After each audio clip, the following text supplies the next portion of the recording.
on a local crystal meth lab. Helicopters monitored from overhead while a SWAT team surrounded the complex. 35 children are being held hostage at a local elementary school. Owner and his wife hostage. Disturbance today turned into a 12-hour standoff with police. Sheriff's deputies and local SWAT refused to... SWAT 4 is a squad-based first-person shooter that allows you to command a small team of SWAT members in dangerous missions.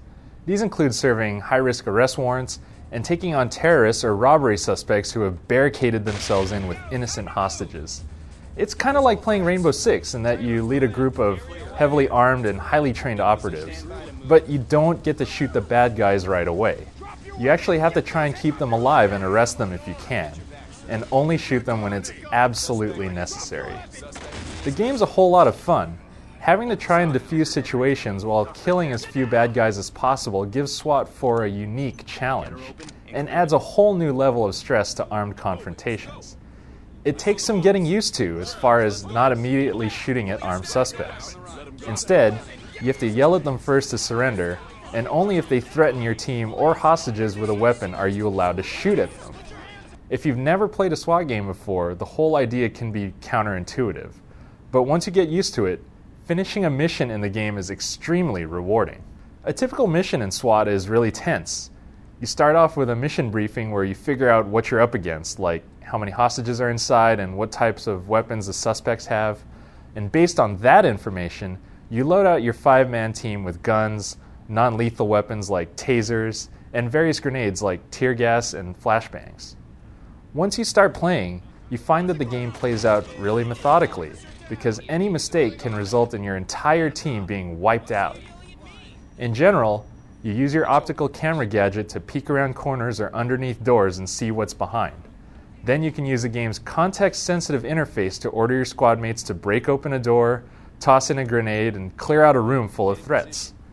When you do make contact with suspects, there are a few moments of really tense standoff, as you try and figure out if they're going to surrender or if you need to shoot them.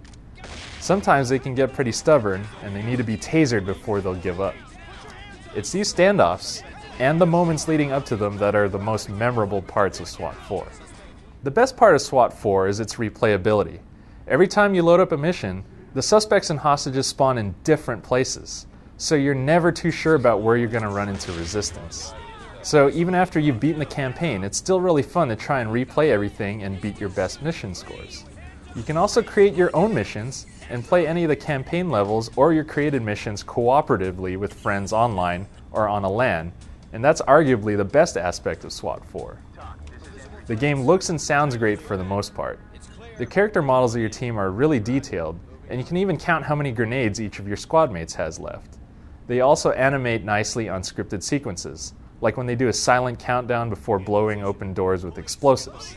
The sound effects in the game are also really sharp, and there's a lot of yelling being done during confrontations, which adds to the overall feel of chaos.